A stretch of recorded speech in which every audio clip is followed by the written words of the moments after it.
이번 시간에는 영유아보육법을 진행을 하겠습니다. 영유아보육법은 1991년에 법률이 제정되어서 진행 중에 있는데, 여러 차례 그 개정이 걸쳐서 지금의 법이 만들어졌습니다.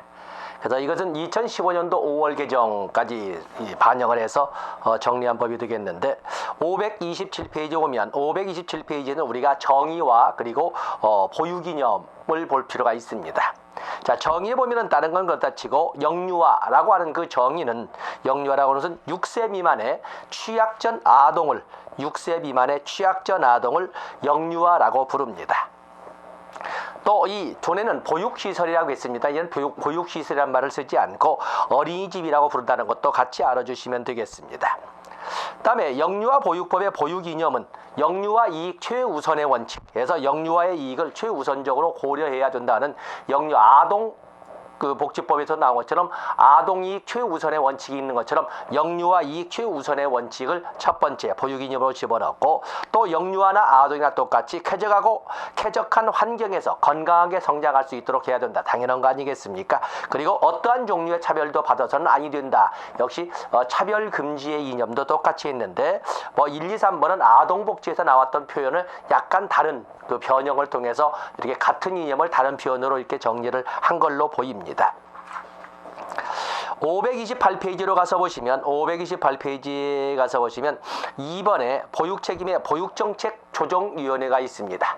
우리가 앞에서 본 것처럼 아동정책조정위원회, 그렇죠? 아동정책조정위원회, 또 장애인정책조정위원회 모두 국무총리 소속으로 하고 국무총리가 위원장을 맡았습니다. 그런 것처럼 여기도 보육정책조정위원회도 역시 국무총리 소속으로 보육정책조정위원회를 두는데, 문제는 위원장은 국무조정실장이 된다라는 점 거기 체크를 해 놓으셔야 되겠습니다. 위원장은 국무조정실장이 된다. 그리고 보육에 관한 각종 정책, 사업 보육지도 및 어린이집 평가 인증사항을 심의하기 위해서 보건복지부에는 중앙, 그리고 시도 및 시군구에는 지방보육정책위원회를 둔다 해서 중앙과 지방보육정책위원회가 존재한다는 것을 알아주시면 되겠습니다. 다음에 529페이지 오면 실태조사, 일반적인 행정에 관련된 실태조사는 전에도 말씀드렸던 일반적으로 3년이라는 거, 여기도 역시 보육실태조사 3년마다 실시를 하고 있습니다. 반드시 가져갈 것은 529페이지. 529페이지는 한 문제가 나온다라고 여러분들이 가지고 가셔야 되는데, 어린이집의 종류, 법률에 나온 대로 차례대로 나열을 했습니다만은 여기에서는 약간 법률의 차례와는 좀 다르게, 좀 나열을 해보도록 하겠습니다.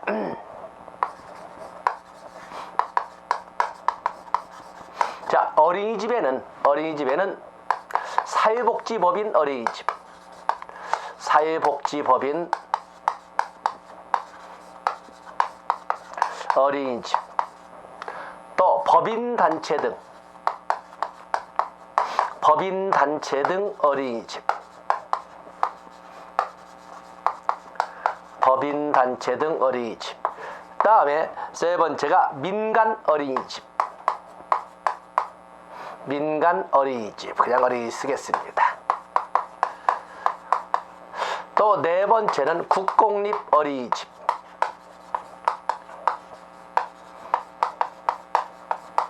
그리고 다섯 번째 부모협동 어린이집,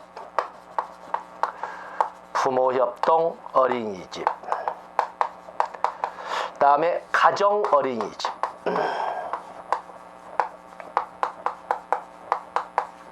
그리고 직장 어린이집.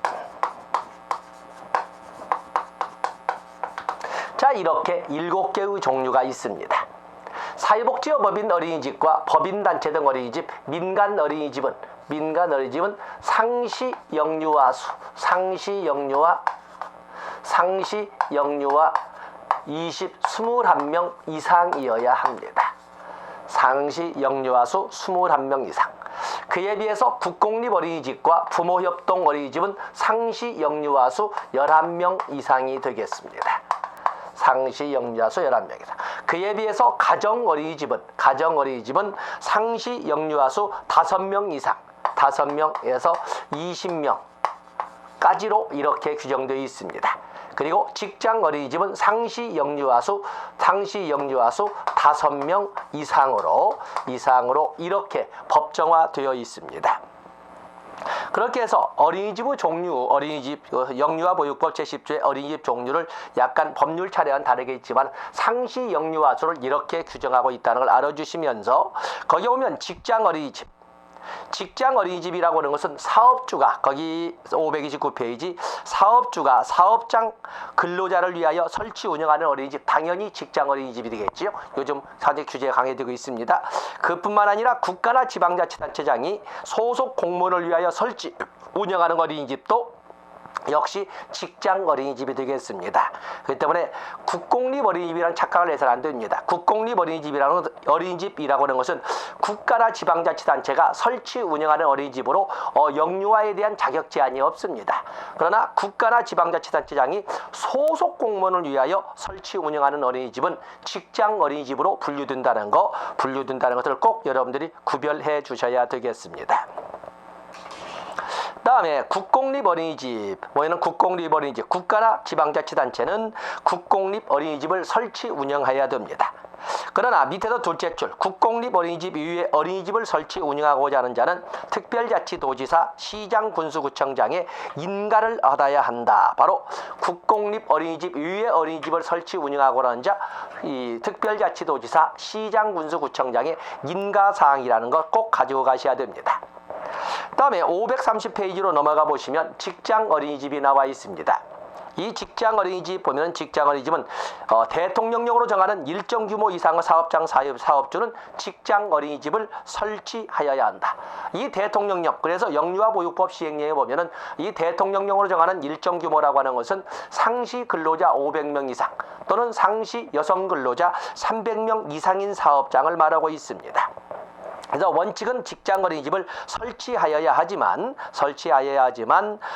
직장 어린이집을 단독으로 설치할 수 없을 적에는 사업주 공동으로 또는 사업주 공동으로 어린이집을 설치 운영하거나 또는 지역의 어린이집과 계약 관계를 위탁 계약을 받아서 근로자 자녀의 보육을 위탁하여야 한다. 원칙은 설치해야 되지만 단독으로 설치하기 어렵다면 공동으로 설치 운영할 수 있고 또는 지역 어린이집과 위탁 계약을 맺을 수도 있고 당연한 거 아니겠습니까? 어쨌든 대통령령으로 정하는 일정 규모의 직장 어린이집의 설치 의무가 규정된 것은 상시 근로자 500명 이상 또 상시 여성 근로자 300명 이상인 사업장을 말하고 있습니다. 다음에 어린이집 설치 기준이 쭉 나와 있는데 어린이집 설치 기준 여러 가지가 있지만 6번에 2번 어린이집을 설치 운영하고자 한다는 놀이터를 설치해야 되는데 그러나 모든 어린이집이 반드시 어린이집은 놀이터가 설치되는 건 아니고 보육 정원 50명 미만인 어린이집 또 100m 이내에 놀이터가 설치되어 있는 어린이집은 놀이터를 설치하지 않아도 된다. 이렇게 규정을 하고 있습니다. 그래서 모든 어린이집이 반드시 놀이터를 설치해야 되는 것은 아니라는 것도 알아주시면 되겠습니다. 다음에 어린이집을 설치할 수 없는 그 결격 사유가 나와 있는데 결격 사유 여기에는 참 드물게 파산 선고를 받고 복권되지 아니한 자도 포함된다는 걸 알아주시면 되겠습니다. 파산 선고를 받고 복권되지 아니한 자도 포함된다. 이거 하나 알아주시면 됩니다. 다음에 거기 보육교직원이 나와 있는데 531페이지 보육교직원 어린이집에는 보육교직원을 두어야 한다. 어린이집에는 보육교사의 업무 부담을 경감할 수 있도록 보조교사를 둔다. 그리고 대체교사를 배치한다. 쭉 되어 있습니다. 그렇죠? 그래서 거기 보육교직원에 관한 보면은 2번 531페이지 2번에 보시면은 특별자치도지사, 시장, 군수구청장은 보육교직원의 권익보장과 근로 여건 개선을 위하여 보육교직원 임명과 경력 등에 관한 사항을 관리하여야 한다. 바로 이 보육교직원의 임명과 경력 등에 관한 사항을 관리하는 것은 교육감이나 교육청 또는 교육부 장관 이렇게 설명하지 않고 특별자치도지사 또 시장, 군수구청장이라는 것을 여러분들이 알아주셔야 됩니다. 다음에 532페이지에 보시면 보육교사의 등급이 나와 있지요. 보육교사 등급 마치 사회복지사처럼 1, 2, 3급으로 되어 있습니다. 532페이지 5번 바로 위에 나와 있죠. 3번에 보육교사의 등급은 1, 2, 3급으로 되어 있다. 그리고 원장 교육과 그리고 보육 교사 교육이 있는데 어린이집 원장의 자질 향상을 위한 보수 교육에는 사전 직무 교육과 직무 교육으로 되어 있고 그리고 보육교사 자질 향상을 위한 보수 교육에는 직무 교육과 승급 교육으로 되어 있습니다. 그래서 원장의 자질 향상을 위한 보수 교육에는 직무 교육과 직무 교육, 보육교사 자질 향상을 위한 보수 교육에는 직무 교육과 승급 교육으로 되어 있다는 것을 알아주시되 그 시간은 거기 3번에 보시면 직무 교육은 나와 있죠. 직무 교육. 그래서 직무 교육은 보육에 필요한 지식과 능력을 유지 개발하기 위하여 정기적으로 40시간 이상을 받아야 되고 승급 교육은 80시간 이상을 받도록 되어 있습니다. 그래서 원장의 자질 향상을 위한 보수 교육에는 사전 직무 교육과 직무 교육으로 되어 있고 보육교사 자질 향상을 위한 보수 교육에는 직무 교육과 승급 교육으로 되어 있다. 그 중에 직무 교육은 40시간 이상을 수료해야 되고 그리고 승급 교육은 80시간 이상을 받도록 되어 있다는 것도 알아주시면 되겠습니다. 다음에 어린이집에는 다양한 운영 기준도 있지만 그 정도 보시고 영유아 보육법에는 어린이집 운영위원회를 설치 운영할 수 있다. 기속행위는 아니지만은 재량행위로 어린이집을 설치 운영할 수 있다. 그 정도 규정 봐주시고 또 거기 3번에 부모 모니터링당이 있지 오른쪽 페이지 시도지사 시장군수구청장은 어린이집 보육환경을 모니터링하고 개선을 위한 컨설팅을 위하여 부모 보육 보건 전문가로 점검당을 운영할 수 있다. 그래서 부모 모니터링당을 구성 운영할 수 있는 것은 시도지사나 광역자치단체장이나 시장군수구청장과 같은 기초자치단체장이라는 것을 알아주시면 되겠습니다. 다음에 취약보육 우선실시 대상이 나와 있습니다. 취약보육 우선실시 대상은 바로 3세 미만의 영아를 대하고는 영아보육, 초약보육에는 4가지가 있는데 영아보육, 장애아 보육, 다문화 아동 보육, 그리고 시간 연장형 보육이 있습니다. 그래서 취약보육의 종류에는 영아보육, 장애아 보육, 다문화 가정보육, 또 시간 연장형 보육 4가지 있다는 것을 체크해 놓으시면 되겠습니다. 그리고 어린이집 이용 대상 534페이지에 있는데 마치 어린이집에 대해서는 꼭 영유아라고 해서 6세 미만만 생각하는데 그러지 않습니다. 어린이집 보육은 당연히 영유아를 원칙으로 하지만 필요한 경우에는 만 12세까지 초등학생까지도 연장하여 보육할 수 있다는 것을 꼭 중요 표시해 놓고 534페이지에 나와 있죠. 중요 표시해 놓고 점검하시면 되겠습니다. 그다음에 아까 취약보육에는 영아보육, 장애아보육, 다문화 가정보육, 또 시간 연장형 보육의 취약보육의 종류를 4가지가 있었는데 534페이지로 가서 보시면 보육의 우선 제공이 있습니다. 보육의 우선 제공. 거기 보면 국가나 지단, 또 사회복지법인, 그 밖에 비영리법인이 설치한 어린이집, 또 법인단체 등 어린이집, 가정어린이집, 민간어린이집 원장은 우선적으로 다음과 같은 자가 우선적으로 어린이집을 이용할 수 있도록 해야 한다. 이렇게 되어 있습니다. 자, 여기에 보시면은 법인, 사회복지법인 어린이집이나 법인단체 등 어린이집, 가정어린이집, 민간어린이집, 거기에 빠지게 되면은 국공립까지 빠진다면은 소위 직장 어린이집과 부모협동 어린이집은 우선 적용이 바로 직장 근로자를 대상으로 하는 것이고 부모협동은 바로 부모협동 어린이집을 설립한 그들의 자녀를 우선하기 때문에 여기서는 빠지고 있는 겁니다. 그래서 직장 어린이집과 부모협동 어린이집을 제외한 모든 어린이집에는 우선적으로 다음에 해당하는 자가 어린이집을 이용할 수 있도록 해 주어야 한다. 해서 국기법상 수급자, 한부모, 또 국기법상 차상위 계층의 자녀 3번째 나와 있지요. 다음에 한부모 가족 지원법에 따른 그 한부모 가족의 자녀, 또 장애 등급에 해당하는 그 가정의 자녀, 다문화 가족 자녀 등등을 이렇게 먼저 규정을 해놓고 있습니다. 다음에 보시면 535페이지에서 어린이집 차량 안전관리 반드시 먼저 관할 경찰서장에게 신고해야 된다 알 수 있는 것이고 535페이지는 우리가 중요한 것은 역시 뭐니 해도 무상보육과 양육수당 살펴봐야 되지 않겠습니까? 무상보육을 보시면 국가나 지단은 영유아에 대한 보육은 무상으로 하되 그 내용과 범위는 대통령령으로 정한다. 되어 있지요. 또 그런가 하면은 3번에 보시면 무상보육 비용은 대통령령이 정하는 바에 따라 국가와 지단이 부담하거나 보조해야 된다. 어제는 국가와 지단은 영유아에 대한 보육을 무상으로 하고 2명 이상인 경우에는 추가 지원도 할 수가 있다라고 규정을 하고 있습니다. 다음에 양육수당이라고 하는 것은 어린이집이나 유치원을 보내지 않고 집에서 양육 보호하고 있는 가정에 대해서 지원하는 것을 양육수당이라고 하는데, 국가나 지단은 어린이집이나 유치원을 이용하지 않는 영유아에 대하여 필요한 비용을 지원할 수 있다. 이걸 양육수당이라고 설명을 하고 있습니다. 양육수당. 그리고 밑에 3번 해외 체류 90일 이상에는 정지될 수 있다 한번 봐주시고, 어쨌든 양육수당이라고 하는 것은 영유아 보육에 대해서는 무상을 원칙으로 하되, 만약에 어린이집을 보내지 않거나 유치원을 보내지 않는 영유아에 대해서는 필요한 비용을 지원할 수 있는데, 그때 그 필요한 비용을 우리는 양육수당이라고 한다는 것을 알아주시면 되겠습니다.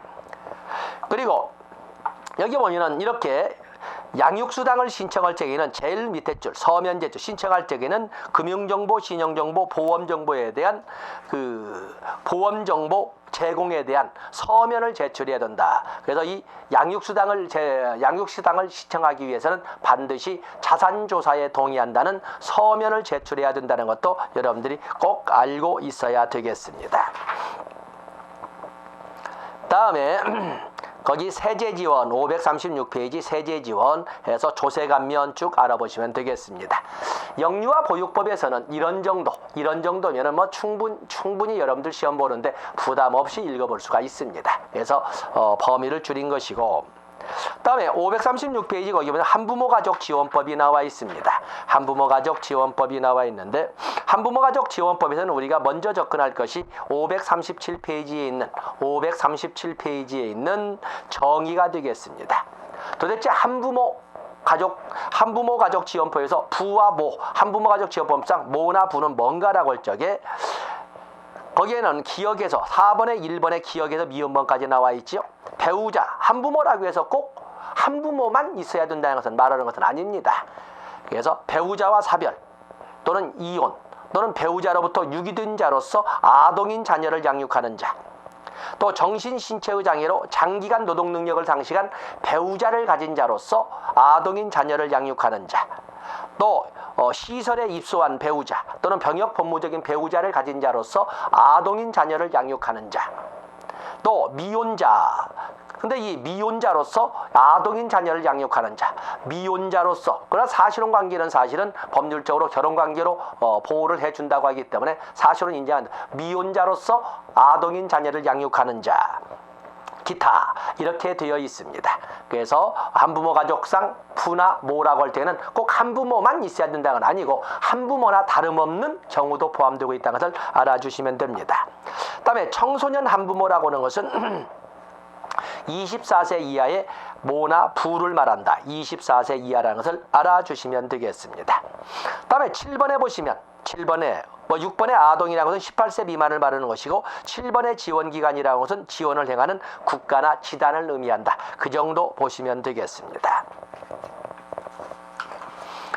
다음에 538페이지로 넘어가 보시면 538페이지로 가서 보시면 그 실태조사가 나와 있죠. 7번에 역시 마찬가지로 일반적인 행정조사와 마찬가지로 3년에 한 번씩 한다는 것을 알아주시면 되겠습니다. 다음에 한부모 가족 지원법에 나오는 복지급여가 나와 있는데, 복지급여의 신청 538페이지 제목 나와 있고 539페이지 나와 있는데, 한부모 가족 지원법상 복지급여의 신청은 그래서 지원 대상자나 친족이나 이해관계인은 특별자치시장, 특별자치도지사, 시장, 군수구청장에게 신청할 수 있는데, 그때 신청할 수 있는데 금융정보, 신용정보, 보험정보 제공에 동의한다는 서면, 다시 말해서 자산조사에 동의한다는 서면을 제출해야 됩니다. 그래서 거기도 중요시하시고, 다음에 복지급여의 내용에는 네 가지가 있는데, 생계비 당연하죠. 또 아동교육 지원비, 아동양육비, 기타 대통령령으로 정하는 비용, 이렇게 해서 네 가지를 복지급여의 내용으로 정리를 하고 있습니다. 다음에 한부모가족지원법에는 복지자금의 대여제도도 있는데 거기는 5가지로 설명을 하고 있습니다. 사업에 필요한 자금, 아동교육비, 의료비, 주택자금, 또 기타 대통령령 정하는 필요한 자금 등을 대여하는 대여사업도 있다는 것을 알아주시면 되겠습니다.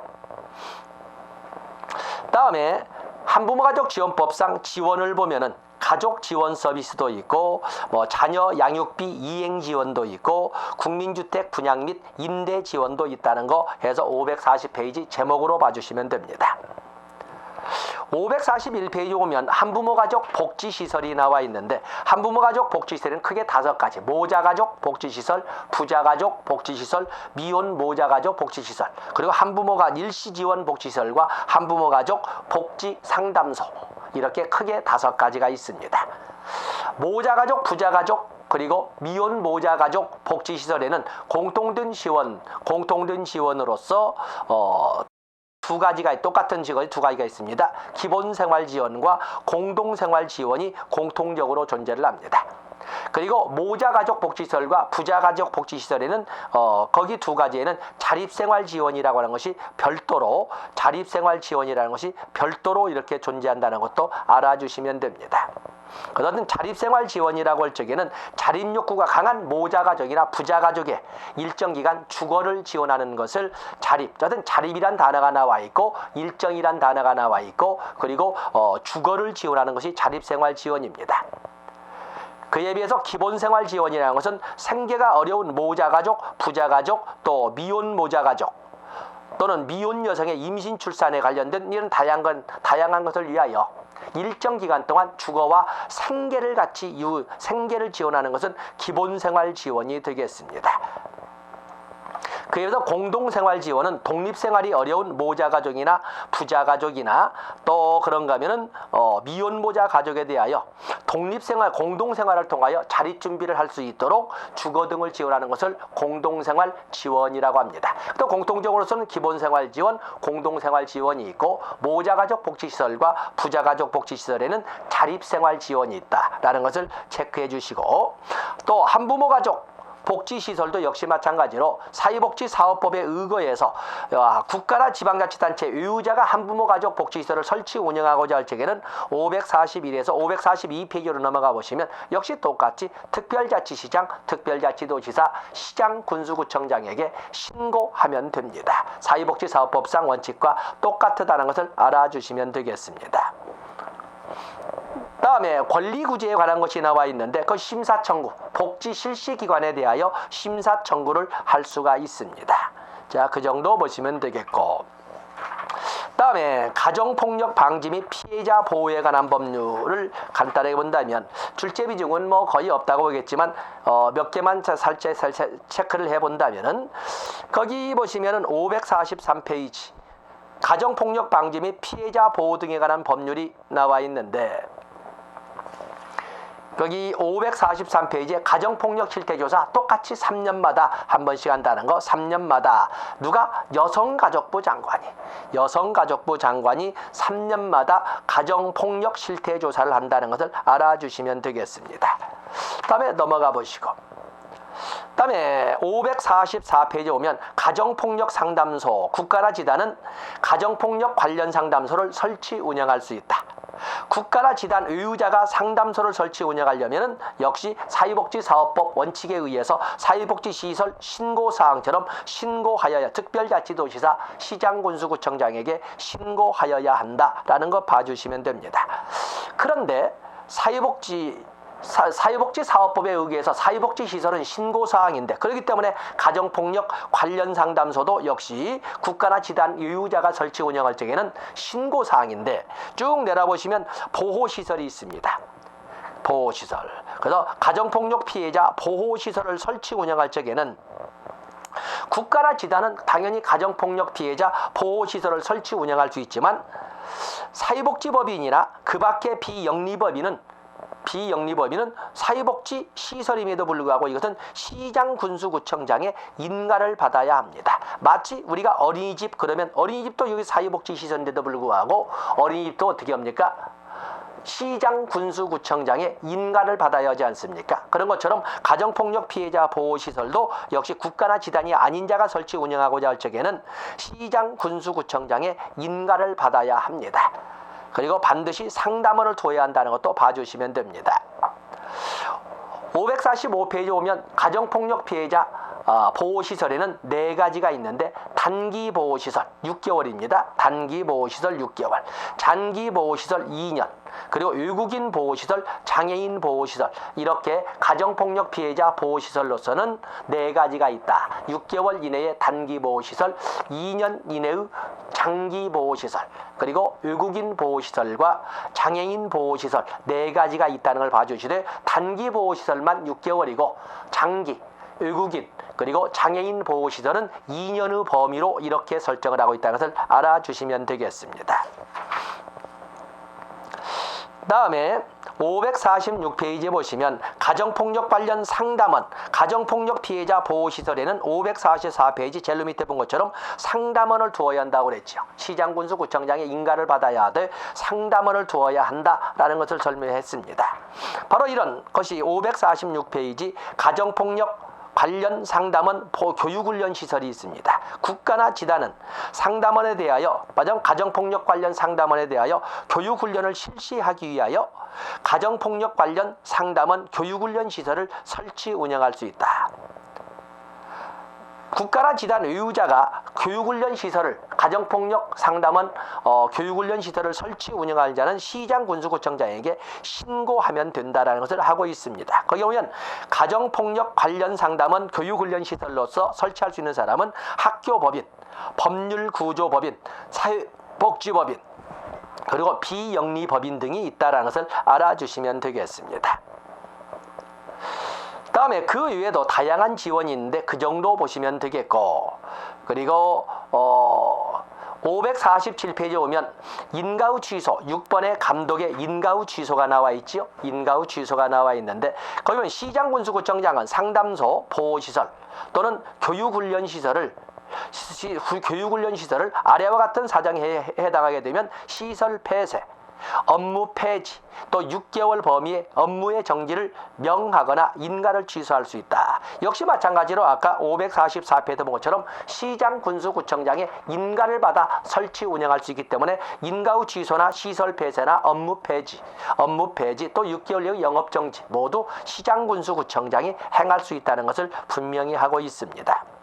그리고 중요한 것은 547페이지 그 2번, 6번에 시장군수구청장은 업무의 정지, 폐지, 그리고 시설 폐쇄를 명하거나 인가를 취소하려면 반드시 청문을 하여야 한다. 이것도 봐주시면 되겠습니다. 다음에 548페이지 뭐 영리 목적 운영 금지, 비밀 엄수 다 알 수 있습니다. 3번. 이 법에 따른 가정폭력 피해 방지 및 가정폭력 방지 및 피해자 보호 등에 관한 법률에 따른 긴급전화센터, 상담소, 보호시설, 교육훈련시설이 아니고서는 가정폭력 관련이란 말을 써서 긴급전화센터니 상담소니 가정폭력 피해자 보호시설이니 가정폭력 관련 상담원 교육훈련시설이니 같은 이런 용어를 쓸 수 없도록 되어 있다는 것도 확인하시면 되겠습니다. 그래서 이번 시간에는 영유아 보육법부터 시작해서 가정폭력 방지법까지 이렇게 살펴본 걸로 하겠습니다. 다음 시간에는 분야별 사회복지법으로 이렇게 제목이 잡혀 있습니다만 여기에서는 정신보건법, 치매관리법, 사회복지 공동모금회법에 대해서 일별하도록 하겠습니다. 고맙습니다.